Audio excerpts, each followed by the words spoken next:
Many of us who were raised in homes that were toxic or dysfunctional, distressing, or traumatic, what has to happen is we put on a armor of safety. And unfortunately, oftentimes that armor of safety is simply us shutting down.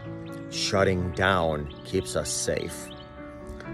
However, what happens is that toxicity, that trauma, that distress basically just sits in our body because we have to shut it down for survival purposes.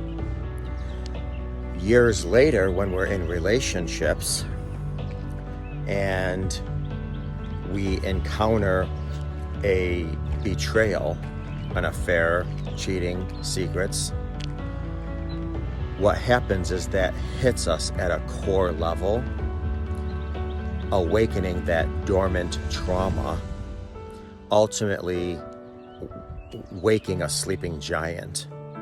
Which is why I say all the time, when we're trying to heal from betrayal or trauma as an adult, really we're focusing about 40% on the trauma at hand and 60% on the sleeping giant that we never dealt with.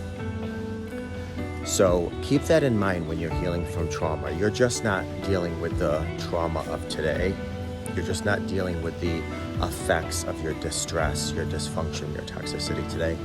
You're actually dealing with all the hurt and pain of today, but you, again, all that woke a sleeping giant within, and now you are forced to, especially if you didn't before, and let's face it, when you're young, you really don't get therapy. You're either, the generation before didn't really believe in therapy or didn't think you needed it or couldn't afford it.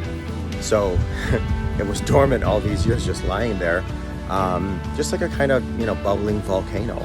Certainly affected your life, affected relationships, but it never erupted until the current betrayal that you're dealing with. So just something to know, keep in mind, the more you know.